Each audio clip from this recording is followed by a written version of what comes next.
욥기서에 있는 말씀을 좀 보겠습니다. 제가 욥과 같은 삶은 살지는 않으면서도 욥을 상당히 좋아합니다. 욥기서는 우리가 읽으면 생각보다 상당히 어려운 내용이 기록되어 있습니다. 그래서 욥기서가 언제 기록이 되었느냐, 성경에 모든 성경이 사도시대 때는 조금씩 그 장소를 이야기를 했습니다만은 연대가 별로 기록이 되어 있지 않습니다. 그러나 모세오경 같은 경우는 모세가 살았던 그 시대를 추론하기 때문에 지금으로부터 3,500년 전에 기록되었다고 하는 것에 대해서 모두가 동의를 합니다. 또 예언서 같은 경우도 그때 살았던 선지자들이 어느 시대에 살았는지를 추론해서, 예를 들어서 이사야는 죄송합니다. 이사야는 주님 오시기 700년 전에, 말라기는 400년 전에 이제 기록을 했습니다. 욥기서는 대다수의 분들이, 성경학자들이 이 시대가 도대체 어느 시대냐, 아브라함 시대로 거슬러 올려갑니다. 맞습니까? 박 형님? 예, 맞다고 하시니까 맞는 것 같아요. 박 형님은 이 교회 또 성경 역사를 잘 하시기 때문입니다. 그 욥기가 이제 아브라함 이 동시대의 인물이 아니겠느냐, 그것도 추론하는 겁니다. 확정적인 것은 아니고. 그래서 대체적으로 성경학자들이 동의를 합니다. 그리고 이때 당시에 기록된 이 욥기서를 보게 되면 욥과 이 세 친구가 이제 나눴던, 그리고 나중에 엘리바스도 나옵니다만은, 엘리후도 나옵니다만은, 이 세 친구와 욥은 나이가 많죠. 친구도 나이가 많고 엘리후는 나이가 좀 적습니다. 옆에서 쭉 듣고 나서 마지막에 모두를 싸잡아서 공격을 하는 그런 기록이 나와 있습니다. 그리고 참 특이한 것은 욥기서에 하나님이 직접 등장하셔서 사단과도 말을 하고, 나중에는 욥과 욥의 세 친구에게도 직접 하나님께서 말씀을 하시는 내용이 기록이 되어 있습니다. 그래서 이 욥기서는 이 내면 생활의 서사시다, 그렇게 표현을 합니다. 서사시다. 우리의 마음, 우리의 정서, 우리의 감성, 그런 부분들을 이제 잘 다루고 있는 책으로 알려져 있습니다.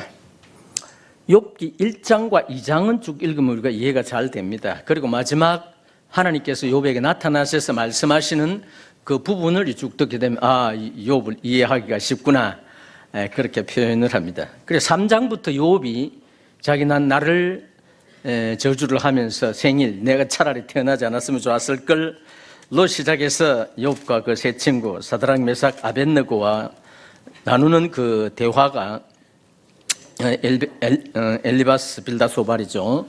이 친구와 나눴던 그 내용이 나오는데, 그래서 참 이걸 보게 되면 욥이 과연 인내의 사람인가? 신약 성경에 보면 뭐라고 합니까? 욥은 무슨 사람이라고요? 인내의 사람이다, 그렇게 기록을 했어요.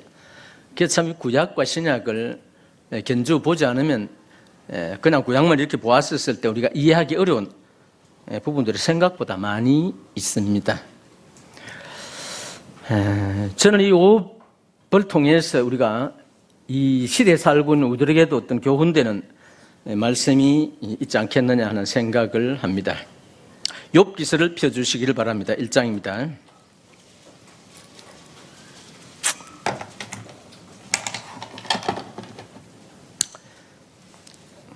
뒤에 시계가 잘 안 보이기 때문에 그래도 제 시간에 맞추도록 최선을 하겠습니다. 욥기서 찾으셨죠? 1장 1절. 우스 땅에 욥이라 불리는 사람이 있었는데 그 사람은 온전하고 정직하여 하나님을 경외하며 악에서 떠난 자라. 6절입니다. 하루는 하나님의 아들들이 와서 여호와 앞에 섰고 사단도 그들 가운데 온지라. 여호와께서 사단에게 이르시되 네가 어디서 왔느냐? 사단이 여호와께 대답하여 이르되 땅을 두루 돌아 여기저기 다녀왔나이다. 여호와께서 사탄에게 이르시되 내가 내 종 욥을 주의하여 보았느냐? 그와 같이 온전하고 정직하여 하나님을 경외하며 악에서 떠난 자는 세상에 없느니라. 사단이 여호와께 이르되 대답하여 이르되 욥이 어찌 까닭없이 하나님을 경외하리까? 주께서 그와 그의 집과 그의 모든 소유물을 울타리로 두르심 때문이 아니니까. 주께서 그의 손으로 하는 바를 복되게 하사 그의 소유물이 땅에 넘치게 하셨음이니이다. 이에 주의 손을 펴서 그의 모든 소유물을 치소서. 그리하면 틀림없이 주를 향하여 욕하지 않겠나이까? 여호와께서 사단에게 이르시되 내가 그의 소유물을 네 손에 맡기노라. 다만 그의 몸에는 네 손을 대지 말라. 사단이 곧 여호와 앞에서 물러가니라. 그래서 이제 욥에게 있는 모든 재산, 심지어 그 욥의 이 세 딸과 7 아들조차도 이 하나님이 사단에게 허락했기 때문에 재산을 몽땅 뺏기게 하고 아들과 딸은 하루에 집이 무너져서 죽임을 당하는 이 참혹한 참상을 사단이 하고 하나님께서 허락을 했습니다. 이 욥은 하나님이 신임하는, 보증하는 그와 같은 사람입니다. 그런 거로 하나님은 이 욥을 믿고 계셨어요. 그 재산과 아들을 몽땅 잃을지라도 그는 자기의 순전함, 자기의 정직함, 하나님을 경외하는, 그리고 악에서 떠나 있는 그 상태를 결코 바꾸지 않을 것이라고 하는 확신을 가지고 계셨습니다. 그러나 사단은 그렇지 않았죠. 욥이 연고 없이 그렇게 온전하고 정직하고 순전하고 하나님을 경외하고 악에서 떠날 수가 있습니까? 그건 불가능합니다. 하나님이 그렇게 울타리를 쳐주시니까 부자가 되고 자식들도 잘 되고 하는 것 아닙니까? 이 사단이 하는 일은 지금도 이 하나님을 믿는 성도들을 송사하는 일에 전력을 기울이고 있고, 또 사단은 하는 일이 바로 그겁니다. 성도를 송사하는, 고발하는 것, 하나님 앞에. 그 일이 전문 직업이니까 이때도 이제 그와 같은 일을 합니다. 그래서 하나님께서 이를 이제 다 허락을 해서 몽땅 이제 다 이제 잃어버렸어요. 그래서 1장 20절에 보면 욥이 일어나 이제 다 잃어버린 이후에, 자식도 죽고 난 이후에 겉옷을 찢고 머리털을 밀고 땅에 엎드려 경배하며 이르되 내가 모태에서 알몸으로 나와서 언적 또한 알몸이 거리로 돌아갈지라. 주신 자도 여호와시요 거두신 자도 이도 여호와시니 여호와의 이름이 찬송을 받으실지니라 하고, 이 모든 일에 욥이 범죄하지 아니하고 하나님을 향하여 원망하지 아니하니라. 아브라함 때의 이 믿음을 가지고 있는 분이 이와 같은 그 믿음을, 이와 같은 그 고백을 한다는 것이 쉬운 일이 아닙니다.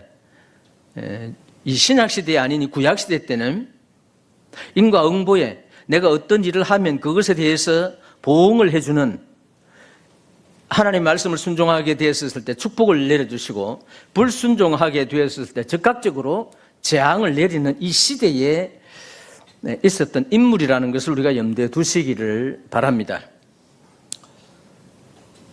그 다음에 두 번째 2장에 보면 우리가 잘 알고 있기 때문에 읽지는 않겠습니다. 다시 하나님께서 하나님의 아들들과 사단이 있는 데서 야, 사단을 향해서 네가 욥을 주위에서 보았느냐? 보았습니다. 네가 말한 대로 재산과 자식을 다 잃게 되면 나를 향해서 원망하리라 네가 하지 않았느냐? 그런데 원망하느냐 물었죠. 원망 안 했잖아요. 그래서 사단이 또 머리를 굴리기를, 재물과 자식들은 다 몸 밖에 있는 겁니다. 하나님께서 이 욥의 몸을 한번 쳐보십시오. 그러면 원망하게 될 것입니다. 하나님 이때도 이 욥을 신뢰하고 있었어요. 믿었다 이 말입니다.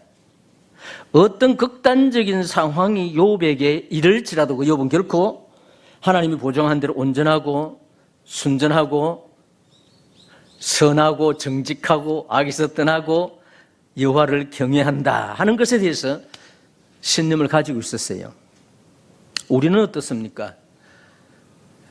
과연 하나님 앞에 이와 같은 신뢰를 보이고 있습니까? 저는 이 말씀을 쭉 상고하면서 과연 내가 그러할까 하는 것을 생각해 봅니다. 이전에 제 아들 암으로, 그리고 저 아내도 대수술을 했고, 우리 딸도 이 첫째 아기를 낳기 전에 이 물혹이 생겨가지고 갑자기 이 수술 날을 받아놨는데 임신 중입니다.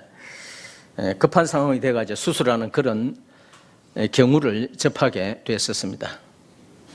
가장 절망적인 상황은 아들이 이제 위암으로 진단을 받아서 수술을 하기 위해서 병원에 입원했고 또 수술하는 과정을 이제 지켜보면서 모든 그 부모들이 느끼는 그런 동일한 마음을 저도 느꼈습니다. 그러나 그때도 한 가지 참 감사했던 것은 제가 하나님을 향해서는 결단코 원망하지 않았습니다.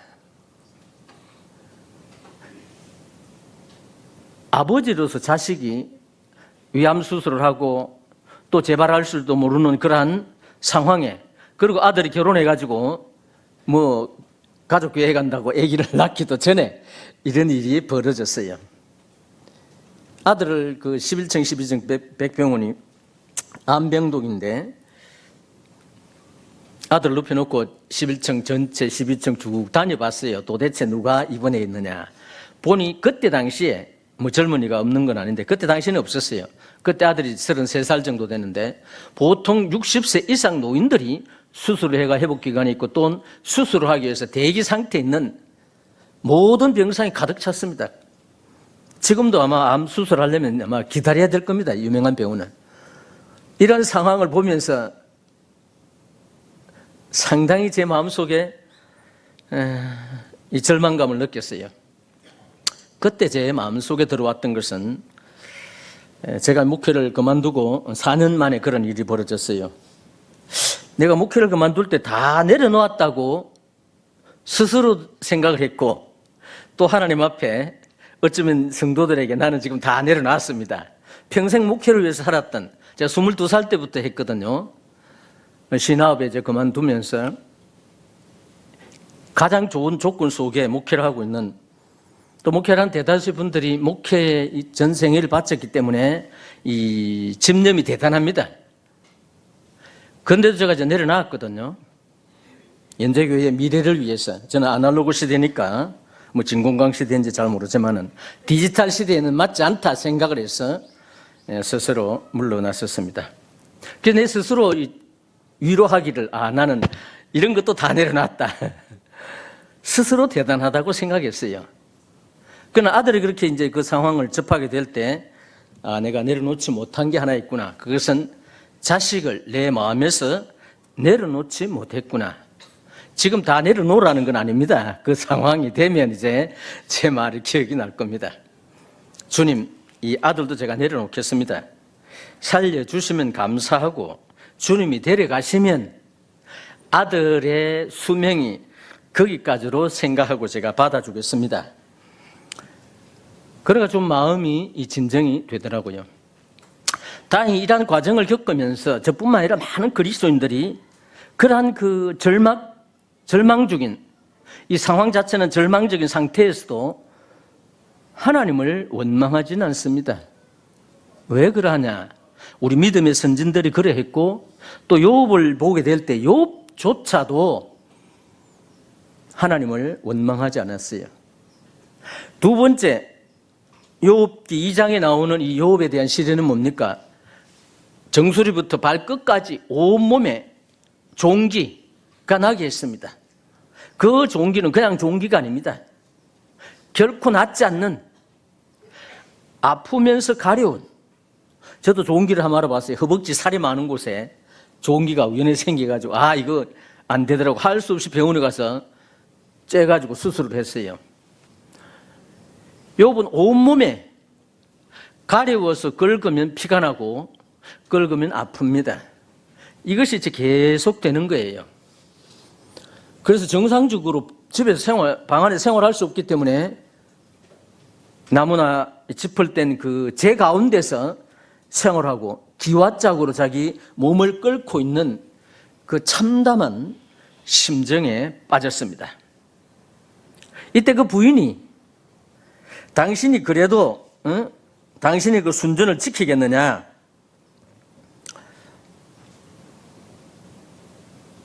자기 온전함을 지키겠느냐? 하나님을 욕하고 죽으라 부추깁니다. 부인이 봐도 그 너무하거든요. 그런데도 욥이 원망하지 않고 있어요. 그가 이르되 그대의 말이 어리석은 여자의 말 같도다. 우리가 하나님께 복을 받았은즉 그 다음 뭐라고 했어요? 화도 받지 아니하겠느냐 하고 이 모든 일이 욥이 입술로 범죄하지 아니하니라. 종기를 알아본 적 있습니까? 그것도 그냥 한 부분 날 겁니다. 욥은 정수리부터 머리에서부터 발까지, 발바닥까지 성한 곳이 없이 온몸에 종기가 났다는 겁니다. 이거는 병 중에서도 견딜 수 없는 참혹한 상태입니다. 그러니 그 사랑하는 아내조차도 그래도 당신이 순전을 지키느냐? 차라리 하나님을 욕하고 죽어라. 욥은 그 아내를 향해서 그대가 어리석은 여자 중에 한 사람과 같도다. 하나님 우리에게 복을 주셨다면, 이전에 엄청난 복이 주었잖아요. 화도 주지 않겠느냐? 하나님은 복도 주시고 화도 주시는 분이다. 그래서 이 모든 일에 입술로 범죄하지 않았다. 이것은 정말 이 욥이 어떤 분인지에 대한, 욥 전체를 읽지 않더라도 이 짧은 이 1장과 2장만 보더라도 그가 얼마나 하나님에 대해서 신뢰를 하고 있었는지, 하나님이 그를 보존했는지에 대한 해답을 얻을 수가 있습니다. 그런데 왜 하나님께서 욥에게 이와 같은 시련을 주셨을까? 욥기서 29장 1절에서 25절까지 보면 욥이 자기가 평소 모든 사람에게 어떠한 은혜를 베풀고 사랑을 베풀었으며 어떻게 도와줬는지에 대한 자기 자랑을 쭉 합니다. 한번 꼭 읽어보세요. 욥기 29장, 다른 건 아닐더라도 1장과 2장을 보시고 29장을 보시면 나라는, 내가라고는 자기를 지칭하는 단어가, 제가 그냥 이렇게 세를 봤어요. 어떤 참고서는 보니까 40 요거 나온다라는데, 제가 이제 쭉 한 두 번, 세 번 세리 봐도 38번에서 39번 정도 기록이 되어 있어요. 나는 착한 사람이다. 쉽게 말하면 나는 남에게 은혜를 베푼 사람이다. 나는 불쌍한 사람을 내가 외면한 적이 없다. 고아와 과부도 내가 외면한 적이 없다. 내 도움을 필요로 하는 사람에게 내가 한 번도 거절하지 않았다. 자기 자랑으로 완전히 29장이 기록이 되어 있습니다.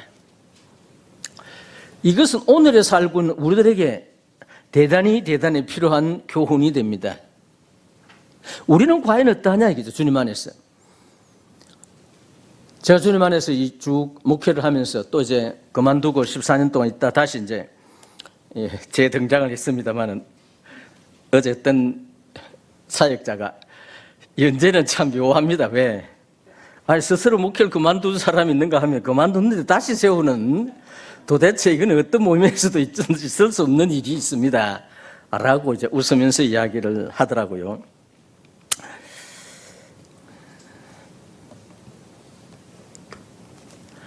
우리가 주님의 일을 하게 될 때 그 일에 대한 이 공을 우리가 과시하기가 쉽습니다. 자랑하기가 쉬워요. 우리 인간의 본능 속에 항상 자기를 자랑하고 나타내려고 하는 것이 있습니다. 이것이 욥기 29장에 기록되어 있는 욥의 그 마음과 꼭 같은 거예요. 자세히 보면 욥이 없는 말을 하는 게 아닙니다. 과장돼서 자기를 표현하는 게 아니에요. 사실상 그렇게 살아왔어요.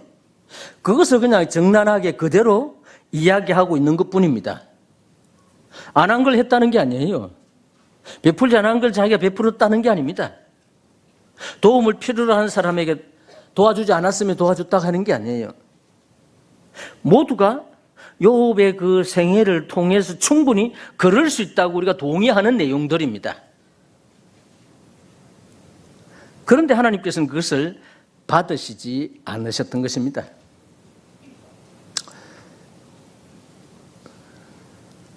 제가 30살 때 결혼을 했거든요. 25살 때부터 이제 머리가 부서지기 시작했어요.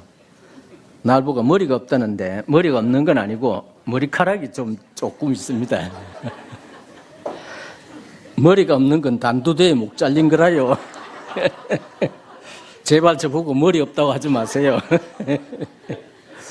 25살 때부터 조금씩 빠지더니 30살 되니까 현재와 같은 뭐 별로 차이가 안 나요. 이 정도 머리카락이 빠졌어요. 머리가 빠진 게 아니고 머리카락이 빠졌어요.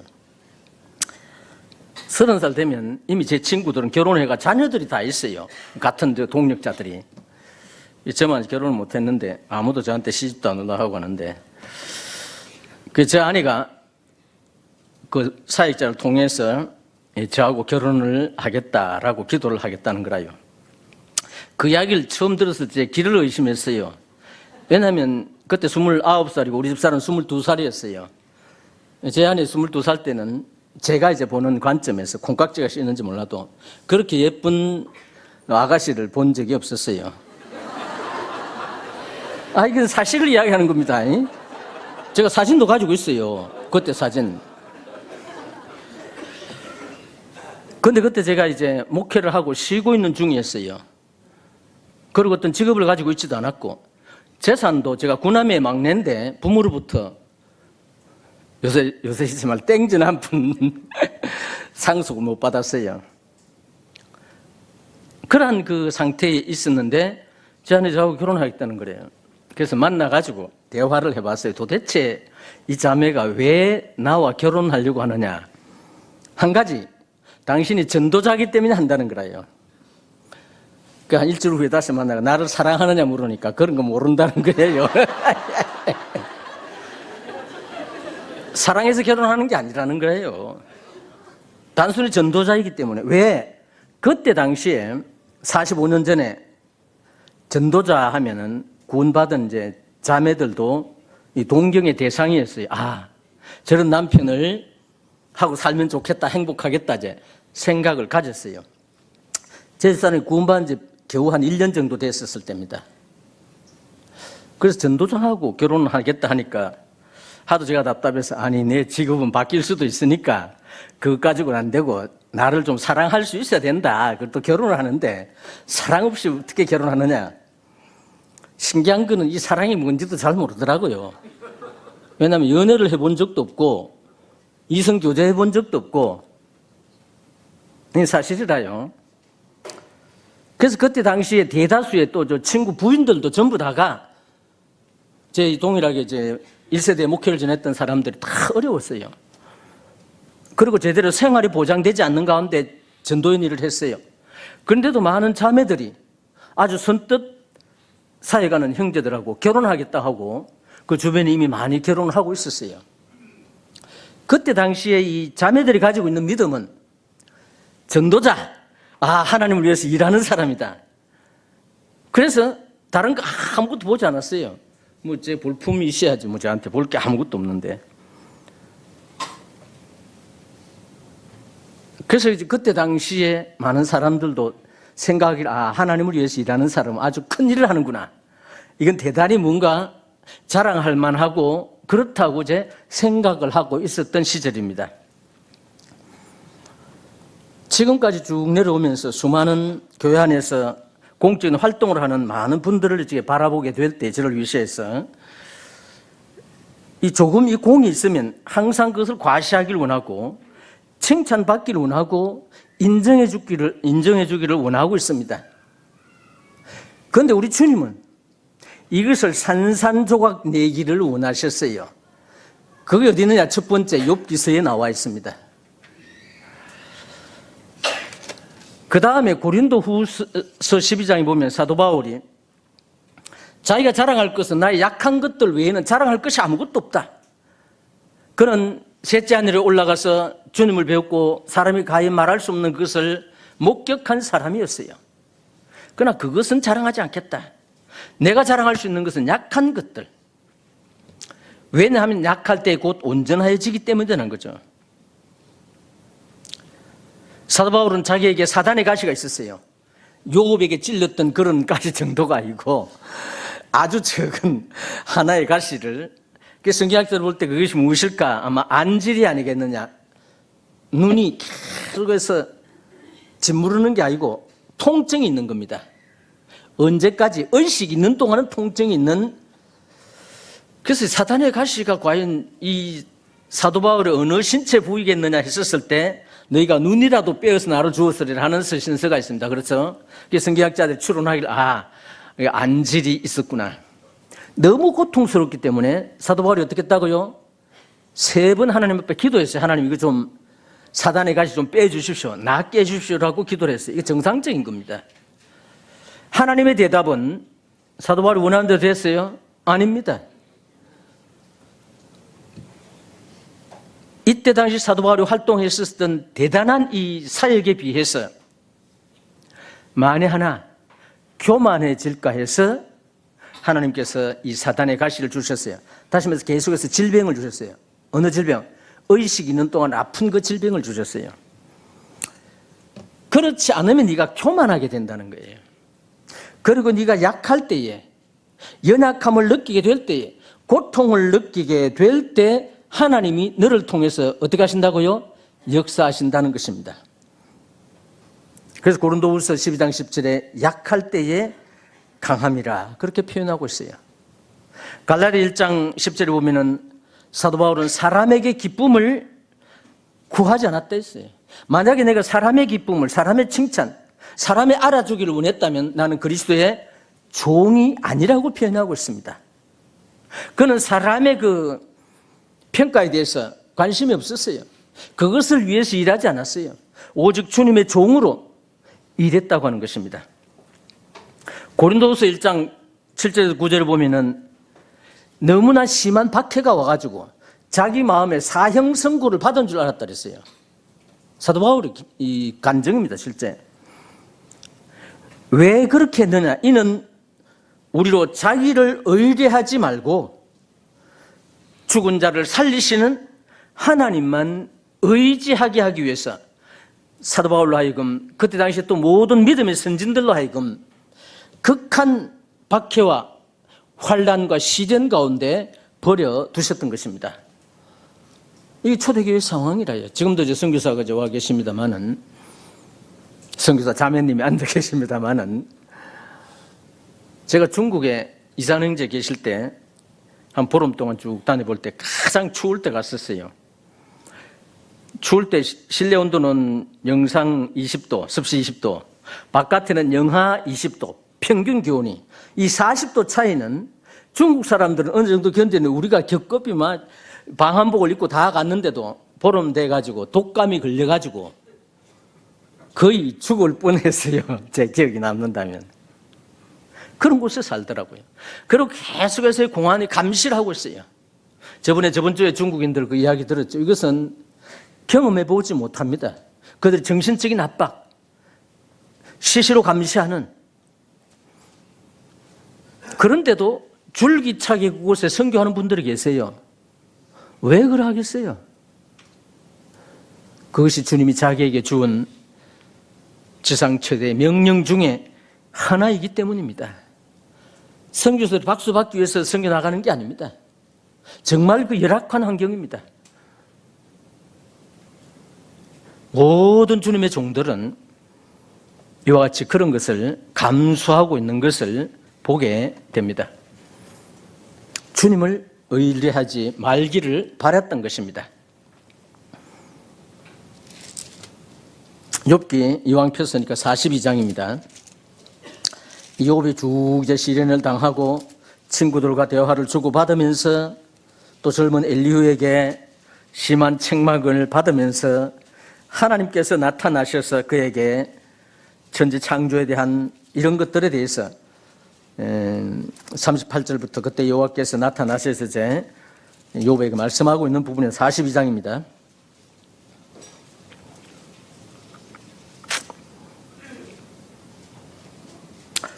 4절입니다. 내가 말하겠사오니 주는 들으시고 내가 주께 묻겠사오니 내게 알게 하소서. 5절입니다. 내가 주께 대하여 귀로 듣기만 하였사오니 사오나 이제는 눈으로 주를 배웁나이다. 그러므로 내가 스스로 거두어 드리고 티끌과 제 가운데서 회개하나이다. 특이한 내용입니다. 욥이 이 하나님을 눈으로 목격하기 전까지는 친구들에게 또 사단에게도 사실상 욥은 책 잡힐 것이 없습니다. 하나님이 보정했는데 책 잡힐 것이 있겠어요, 없겠어요? 없는 거예요. 만약 하나님께서 이 만조를 보정해 주신다면 여러분은 눈을 닦고 봐도 사단을 동원해도 저에게 책 잡을 것을 찾지 못하실 것입니다. 지금 현재 제가 그렇다는 것은 아니고, 욥에 대해서 하나님이 사단을 우리의 숨은 죄도 드러내는 역할을 하죠. 그렇죠? 우리에게 마음에 묵은 생각까지도 알고 있습니다. 사단은. 사람은 모르지만은 그 앞에서도 그 마음과 그 행동이, 생활이 전혀 흠잡을 것이 없는 욥이었어요. 친구들에게는 물론이고 그 어느 누구도 그를 향해서 단죄할 사람이 없었다는 거죠. 또 그렇게 알고 있었어요. 그래서 29장에 나는 일할 사람이다, 이런 생활을 했습니다 라고 그가 간증을 할 수가 있었던 것입니다. 그런데 하나님이 나타나셔서 대화를 나누시고 욥에 대해서 책망을 하시고, 그 다음에 하나님께서 욥에게 자기 자신을 나타내셨던 것입니다. 어떤 모습으로 나타나는지 기록되어 있지 않지만 구약에는 여러 부분에 여러 모양으로 하나님 자신을 나타냈어요. 모세에게는 그 최초로 호렙산입니까? 시내산에서, 호렙산이죠, 가시떨기에서 하나님이 나타나실 때 이때는 어떤 형상으로 나타났는지 나와 있지 않습니다. 그러나 율법을 받기 위해서 시내산에 40일 동안, 그 다음에 또 두 번째 시내 40일 동안은 하나님을 대면하여 이야기를 했습니다. 그런데도 이 모세는 좀 궁금해가지고, 그래도 하나님, 내가 좀 내 맑은 정신으로 하나님 얼굴을 좀 보게 해주십시오. 하나님 뭐라 했어요? 내 얼굴을 보고 살 자는 없다. 그래도 좀 보여주십시오. 네가 그렇게 꼭 보기로 하나. 예. 그럼 네가 한 바위에 서라. 그리고 바위에 섰을 때 하나님께서 지나가면서 손으로 모세를 덮고 있다가 떼었어요. 지나가는 모습, 무엇을 봤어요? 하나님의 뒷모습만 본 겁니다. 처음 만난 사람이 제 뒷모습을 보고 제가 누군지 알겠어요? 전혀 모릅니다. 익숙한 사람은 그냥 알지만은. 그러나 이제 하나님께서 구약의 수많은 선자들과 여러 사람들, 심지어 여자들에게도 하나님이 나타날 때는 다른 사람의 모습으로, 그렇죠? 하나님의 사자의 모습으로 나타나셔서 대화를 나누고 있습니다. 떠나가고 나면 아이고 우린 죽었다. 왜냐하면 구약시대 때 믿음은 하나님을 직접 눈으로 보면 죽는 줄 알았거든. 다. 지금 현재 이 42장에서는 하나님께서는 아마 진몸면을, 전체의 그 모습을 이 욥에게 보여주실 수도 모릅니다. 하나님을 목격하고 나니까 비로소 이 욥이 하나 깨달은 게 있었어요. 그것이 무엇이었습니까? 자기 자신이 하나님 앞에 의인이다, 죄인이다? 죄인이라는, 자기의 죄를 회개할 수밖에 없는 죄인이라는 사실을 깨닫게 된 것입니다. 그래서 욥이 경험한 것은 하나님을 눈으로 본 것이었으며, 또 자기 자신의 완전한 붕괴, 무너짐. 나는 정말 하나님 앞에 내세울 만한, 하나님이 나를 신임했지만 내가 나 자신을 내세울 만한 그런 것이 못 되구나.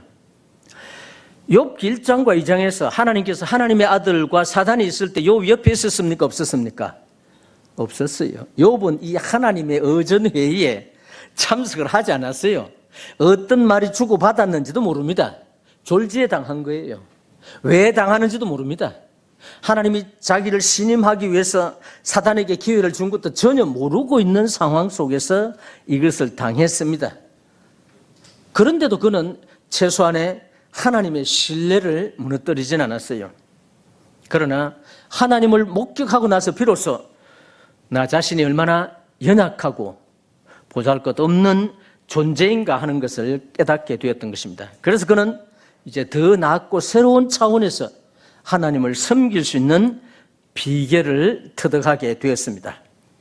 그 다음에 구약시대답게 배로, 갑절로 늘어난 풍성한 결실을 얻게 됩니다.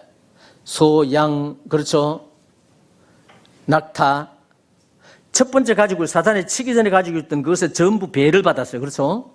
전부 몽땅 정확하게 배를 받았습니다. 그런데 잃어버린 7 아들과 3 딸에 대해서 하나님께서 배를 주려면 14명 줘야 되고 6명 줘야 되는데 그렇게 하지 않았어요. 그 이유가 뭔지 압니까? 자식도 배를 줘야 되잖아요. 이미 그 자식들은 낙원에서 기다리고 있기 때문입니다. 그래서 7세 딸을 줬는데 그 3딸이 그때 다시 전국에서 가장 아름답더라, 그렇게 표현을 해주고 있는 것을 보게 됩니다. 이러한 이 경험이 이 욥에게 필요했다면, 이것을 통해서 하나님이 다스리기를 원했다면 오늘에 살고 있는 우리들은 어때야 되냐? 사도 바울은 주님을 만나고 난 이후로 자기는 사도 중에 가장 지극히 적다고 표현을 했어요. 고린도전서 15장 9절에. 그리고 성도 중에 지극히 작은 자다, 에베소 3장 7절과 8절에서 고백을 하고 있습니다. 그리고 고린도후서 4장 5절에 보면은 예수를 위하여 너희의 종이다, 그렇게 표현하고 있어요. 대사도인 사도 바울이 자기의 사도권을 인정하고 있지 않는 고린도 교회를 향해서 나는 너희들의 종이다. 종은 내가 너희들을 섬기기 위해서 존재한다는 것입니다. 디모데전서 1장 15절을 보면 죄인 중에 내가 괴수다. 복음을 전하는 분들은 이것은 구원받기 이전의 우리들의 상태라고 힘주어 말합니다만은 이 사도 바울의 고백은 그런 게 아니에요. 사실상 현재 상태에서 하나님 앞에서 욥이 고백한 것과 똑같은 것입니다. 맞는 것 같아요? 맞는 거예요. 죄인 중에 내가 괴수다. 우리가 하나님 앞에 어떤 존재냐겠죠. 착합니까? 아니에요. 의롭습니까? 아니에요. 이건 교리적인 민감한 부분이기도 합니다만은 의롭지 않는 자를 우리가 그냥 의롭게 여겨주는 것이 칭입니다. 이 로마서 3장, 4장, 5장, 6장, 7장, 8장까지 계속해서 반복해서 말씀하고 있어요. 믿음을 보시고 우리의 상태와 상관없이 의롭게 여겨주는 것이지 우리 스스로 의인이라고 착각하지 마시기를 바랍니다. 동의가 잘 안 되죠? 됩니까? 우리는 그렇게 착한 사람이 아니고 의인이 아니에요. 우리는 허물이 있다 이 말입니다. 지금도 있어요. 앞으로도 있을 것이고. 그래서 우리가 주님을 섬기는 것입니다. 그래서 우리가 예배드리러 왔어요. 그래서 우리가 말씀을 듣는 것입니다. 그래서 우리가 기도하게 되는 거예요. 그리고 우리가 하나님 말씀을 접하게 되는 것입니다. 욥 시대 때는 하나님께서 나타나셔서 만났지만은 지금 현재 우리는 과연 어디서 이와 같은 주님을 만날 수 있느냐? 어디서 만날 수 있겠어요? 너희 몸은 너희 안에 계신 뭐라 했어요? 하나님이 거하시는 성령의 전인 줄 알지 못하느냐? 너희 몸은 거룩한 몸이다. 다른 모든 죄는 몸 밖에 있거니와 음행하는 것은 뭐라 했어요? 자기 몸에게 죄를 범한다. 대단히 엄중하게 다루고 있습니다. 내 몸이 내 것이 아니라는 거예요. 내 몸이 주님의 것이라는 것입니다. 그리고 우리 개인 안에 성령이 계시기 때문에 성전입니다. 그 다음에 2-3 사람이 모인 우리 교회 안에, 예배당 안에 아니고 우리들의 모임 안에 누가 계십니까? 주님이 계시는 거예요. 거룩한 장소입니다. 우리가 우리 자신을 통해 주님을 발견하지 못한다면 우리는 성도를 통해서, 신실한 성도를 통해서 우리는 주님을 만날 수가 있습니다. 야곱이 자기를 죽일지도 모르는 에서를 만날 때 뭐라 했어요? 내가 형의 얼굴을 배우니 뭐라 그랬어요? 하나님의 얼굴을 배운 것 같습니다. 아침 치고 나죠. 최고의 아침인데 우리가 성도를 대할 때 그와 같은 심정이 필요합니다. 내가 성도를 대할 때 자매의 얼굴을 보니, 형제를 보니 주님을 보는 것 같습니다. 사도행전에 보면은 2장의 성령 강림에서 교회가 시대됐습니다만 쭉 13장까지 연결되면서 그때까지 성도들이 그리스도인이라 칭함을 받지 못합니다. 그렇죠? 세월이 지난 후에, 아주 오랜 세월에 지난 후에 비로소 사람들이 예수 믿는 사람을 향해서 뭐라 했어요? 그리스도인이다. 예수 그리스도와 같은 사람이다 말하는 겁니다. 우리가 그런 자라요. 내가 그러하다는 걸 인정하면 우리들은 성도를 대할 때 그와 같은 마음이 필요합니다. 그 다음에 어떤 분은 우리가 어디서 주님을 만날 수 있느냐? 우리가 엄밀하게 기도하는 가운데 주님을 만날 수 있다고 우리에게 정보를 제공해 줍니다. 아주 고요한 곳에서 기도하게 될 때에, 그리고 조용한 곳에서 하나님의 말씀을 접하게 될 때에 우리는 주님을 만나실 수가 있습니다. 우리는 예배가 신령하다고 하면, 인간적인 그런 것이 없이 정말 모두가 하나님을 향해서 하나님을 사랑하는 고백을 드린다면 그곳에서 우리는 하나님을 배울 수가 있는 것입니다. 왜 우리들은 모임에 생활하는 것입니까? 얼마 전에 한 부부를 만났어요. 과거에 사역도 했던 분인데 지금 여기저기 다 마음에 안 맞아서 집에 쉬고 있다는 거라요. 첫 번째 만났을 때 몰랐는데 두 번째 만나서 교사인데 제 마음이 답답해 오기 시작했어요. 이분이 과거엔 그렇지 않은데 모든 걸 부정적으로 보고 있더라고요. 비판적이었어요. 판단적이었어요. 그래서 그분 보고 그래서 당신이 현재와 같은 마음을 가지고 있는 것은 모임 생활을 하지 않았기 때문이다. 하나님 앞에 예배드리는 삶을 살지 않았기 때문이라고 제가 아주 강하게 말씀을 드렸어요. 이 말이 동의가 됩니까? 우리가 예배드리지 않고 모임 생활하지 않으면 우리들은 차츰 주님으로부터 멀어지게 되는 것입니다. 주님을 만날 수 없어요. 주님을 만날 수 없으면 우리들은 그리스도인이라고 하는 인칭대명사를 써서는 안 됩니다.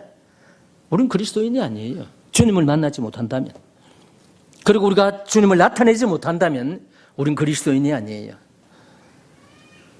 자, 우리는 어떠합니까? 현재 주님을 경험하고 있습니까? 주님을 만나고 있습니까? 마태복음 6장 우리 주님은 엄밀한 중에 기도하라, 엄밀한 가운데 계시는 내 하나님께서 내 기도를 응답해 주겠다, 이와 같은 말씀들을 해주고 있습니다. 우리 주님도 하나님이시면서 항상 수시로 엄밀한 장소에 가셔서 하나님께 기도하시면서, 주님의 기도는 겟세마네 최후의 때는, 그 최후의 기도 때는 무릎을 꿇고 땀이 땅에 떨어지는 빗방울 치되는 그런 기도를 들었습니다만, 거의 대다수는 어떻게 기도하시냐면 하늘을 우러러 보면서 기도했어요. 우리 송찬호 형님이 처음 독일을 방문했을 때 여러 몸을 방문하니까 어떤 곳에는 두 손을 들고 기도하더랍니다. 어떤 곳에는 눈을 뜨고 기도하시더랍니다. 어떤 때는 무릎을 꿇고 기도하시더랍니다. 그래서 도대체 내가 어떻게 기도해야 되느냐? 한 무릎은 꿇고 한 무릎은 세우고 한 손은 들고 한 눈은 감고, 이게 이렇게 기도해야 되는 거 아니냐? 예배 때 그렇게 하더라는 거예요. 그 어제 책을 읽었거든요. 그걸 읽으면서 제가 참 깨닫는 바가 많았어요. 어떠하든지 간에 우리가 기도하시게 될 때 주님을 만날 수가 있고, 그 자리에 주님은 우리와 함께 계십니다. 마태복음 28장에 있는 말씀을 읽고 마치도록 하겠습니다.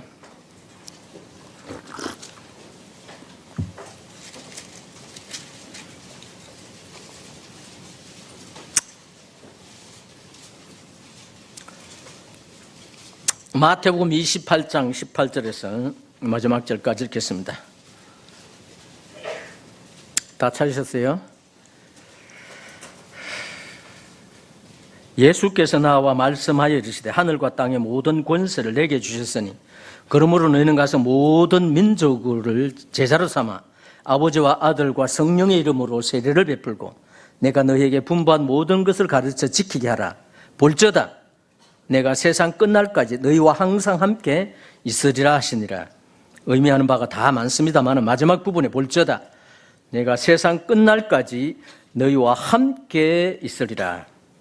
모세가 죽고 난 이후로 이스라엘 백성들을 인도하고 가나안에 들어가서 전쟁을 앞둔 이 여호수아에게 하나님께 나타나셔서 놀라지 말고 두려워하지 말라.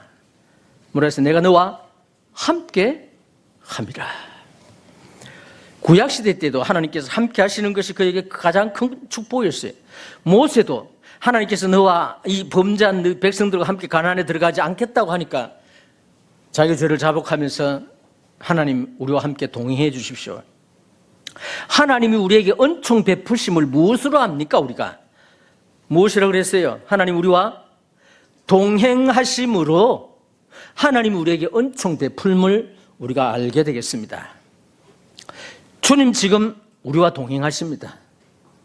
창세기 5장에 에녹은 300년 동안 그 스스로가 의도적으로 의식적으로 하나님과 동행했습니다마는 지금 이 시대는 놀랍게도 주님이 우리와 동행하시겠다는 거예요. 우리는 의식이 없을 때가 많아요. 그렇죠? 그러나 주님은 의식이 없으신 분이 아닙니다. 우리와 항상 동행하시는 거예요. 이 동행하신다고 하는 이 말씀을 믿으면 아, 주님이 나와 함께 동행하시는구나.